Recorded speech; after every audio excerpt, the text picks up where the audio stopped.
Wow, what an ending. How's your heart after that? Yeah, unbelievable ending. Sometimes you've got to win a football game like that. We weren't at our best today, nowhere near it, and we ground out against the top side and got the win. And you were really busy at both ends of the pitch. Let's talk about your goal. Be honest, did you mean it? Of course I didn't. It just hit me, but I needed one of them. I ain't scored in a long time, so yeah, it was nice to get one. And defensively, how much were you pushed today? Because you really had to work hard against Liverpool to keep them out. Yeah, they're top players, top strikers, and they're always going to cause problems. I think, especially after the way, 15 days ago, they come here and we were very good against them and beat them. How many? What was it, 4-1 or whatever? So yeah, we was always going to come back here and want to beat us. And yeah, we had to dig in, fight, and we showed again what great character we got. Yeah, it was a 3-0 win. Did you feel as though he had a point to prove? You know, same again. We can still beat. Well, you've knocked out the holders. Yeah, we feel like we can beat anyone. On our best days, and we showed here that we can beat teams on our not so good days. So yeah, we've got everything in our squad to keep pushing on, and hopefully we can keep going further in this competition. And just a word on Karan Matoma, 4 goals in his last 6 games. How much of an asset is it having him in the side? It's nice. It's nice to have him in our side. I'm glad I'm not chasing him. Yeah, he's a top player and he's come out from nowhere, and yeah, we're just lucky to have him on our team at the moment. So hopefully we can keep him for a long time and he keeps producing stuff like that. And you've knocked out the holders, Liverpool, so this must be a competition that you feel as though you can win now. Well, we'll see. We're game by game, keep going in, see which draw we get, and then get ready for that. Lewis, congratulations. You are the Emirates FA Cup Player of the Match. Congrats. Cheers, thank you. Well, I thought Matoma might be in that interview, but I imagine Brighton are probably going to hide him now from the preying clubs that are going to be looking at this team thinking we want to pilfer someone from that. Wow, what a performance. Ken, how special was that for you? Yeah, it was good. I mean, it was all about the ending, really, wasn't it? I feel as though Liverpool were probably the better team second half. They got away with a couple of dodgy VAR decisions, I must admit.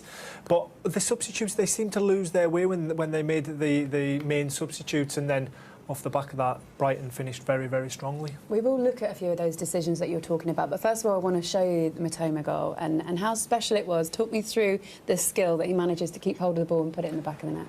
Yeah, well, I mean, it's a well-worked. You can see Joel Veltman blocking for Estepinian at the back stick. He obviously gets the ball down. He just fills it back in. But again, Undav blocking for Mitoma to take the ball down, but to have the awareness to be able to cut back inside and volley it so high up, because if he lets it drop any further, some Liverpool players, well, I think it's actually Nunes is going to block the ball, so he takes it high up, and it's a brilliant finish. And it was a good end to a thoroughly enjoyable game. He deserved that, Karen, because he's actually been so involved and so positive for Brighton today. I have to disagree with Ali McCoy. I thought he was the player of the match, Matoma, to be honest. I thought, look, football's defined by match winners, and he was that from the first kick of the game in a 1v1 against Trent. They brought Milner on because they needed to deal with him. And then that double touch, like Glenn was saying, to move the ball and that such a high volley position, and then to score it in the moments. But he was outstanding. He was the match winner today, for sure. Let's look at some of those decisions that you're talking about. So this first one, they didn't turn out to matter too much because they got the winning goal in the end, but at the time, significant. This first one that we want to show you, so Konate's already on a yellow card for this one. It's a foul on McAllister. What did you make of this? I think it's a foul, but again, it boils down to the termination of the rules of the game and the way we use VAR. Because it's not in the penalty area, they can't go back and assess it. But for me, that's a match-changing incident, so it needs to be reviewed. This one is off for Fabinho, so look at the look on his face. He thinks, I'm off, surely? Well, sometimes referees just go and look at the offending player, and you'd know then that would be a red card. He knows it's late, it's really... It's a horrible challenge, and I feel for Ferguson, but he knows that he should have been sent off there. I can't understand how the VAR referee, Neil Swarbrick, can say that isn't a red. It's a terrible challenge, and even you can see from the player's reaction, he knows it's a red, he's just waiting to be sent off, and somehow he remains on the field. And that's just me, sorry, as a professional footballer, not as a Brighton, ex-player. Yeah, not being biased, you're just looking at the situation. Yeah. David Coote booked him originally, it wasn't overturned, they stayed with the on-field decision. What next now for Liverpool? Because this was a moment today. This was a chance to stay in the FA Cup, defend their title. They're out of that now. Champions League they are still in. Perhaps top 4 in the Premier League they can work towards. What do you think, Karen? Well, Champions League against Real Madrid. You've got Merseyside derby coming up as well.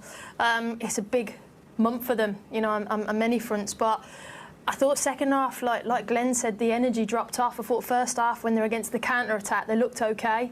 But they're just a million miles away from where they were. Energy and confidence as well. But it might have to be one step back and reset and go 2 steps forward next season, maybe. Yeah, I mean, for me, like I said, they controlled that second half. They looked good. They just lacked that end product, didn't they? Salah got in behind on a number of occasions throughout the game, and just they weren't clinical, and they didn't score like we're so used to seeing them doing at those pivotal moments in games. OK, guys, we're going to get more reaction from both camps about it, of course.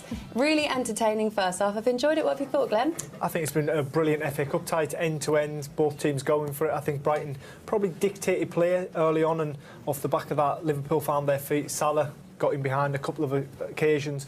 Probably disappointed with on a few finishes, but looks like there's a relationship building between him and Gakpo. Obviously took the lead, and then I think Brighton showed great character to get back into it. 1-0, Harvey Elliott proving that he is very important to Liverpool, isn't he, especially in the FA Cup? Yeah, massive. We saw his wonder goal against Wolves, and he's delivered again today for him, but the actual goal came from a goal kick, and then the build-up. We just highlighted Harvey Elliott on this side now. Starts on the right wing, really stretching and pulling Brighton apart, and then just goes into that centre midfield role. And look, this is where Liverpool brilliant to play out from the press, like I said, from a goal kick, and now they win it back. Then they're on the counter-attack, and Liverpool have been really good on the counter-attack. And Elliott again highlighted, they're a 3v2 now, great ball in behind, and it's a tidy finish, but it's brilliant play. Salah just times his pass really well. Elliott in there, very, very good finish. And even Gakpo, as was said, he's been really influential in this. He was around the back post as well, but the clinical finish came from Elliott, where it was probably lacking for both teams in the opening half. There was a slight shout for handball, which you're going to see in just a second time. It was on Naby Keita, but if you have a little look at the reruns of it in slow motion, it doesn't actually look like it touched his hand. No, I think it come off his thigh, to be fair, but again, that's where Liverpool have been at their best. They played on and were clinical in that counter-attack. There was another goal in it. Lewis Dunk, he's been involved in a couple of comical goals in the FA Cup in history. How will he feel about this one? I'm sure he's delighted about it. We just see Lamb here with a lot of space in the edge of the area as it gets recycled back out to him. I think the young boy, Bachetti, could maybe close him a little bit quicker, but as Tariq approached that, I was saying, no, don't hit it, and he was actually going off target, and I think more hits Lewis Dunk than he doesn't know too much about it. No, definitely not. I think you can tell from his reaction he doesn't mean it, the way he wheels away in shock celebration, but do you know what? Brighton will take it. He hasn't been able to celebrate for a while because that's his first goal in 10 months, so of course he's going to do a knee slide. And Tariq Lamptey's probably sitting there going, why are you celebrating? I thought it was my goal. Look, it's been end-to-end. It's exactly what we thought we were going to get from this fixture. What do we think is going to happen in the second half, Karen? I don't think anything different. I think De Zerbi's all out attacking football, and Liverpool, like we said, keep responding and holders of this competition. So I expect nothing different from the second half. You mentioned earlier on Mo Salah had a couple of chances. Brighton actually had a few chances early on as well, though. They perhaps felt like they should have scored from. Yeah, I think the best one probably fell to Evan Ferguson. He beat the goalkeeper, but you've got to give Trent Alexander-Arnold a bit of credit because he got back on the line and cleared it off it. Yeah, had some interesting goal line clearances. We expect a bit more in this fixture as well.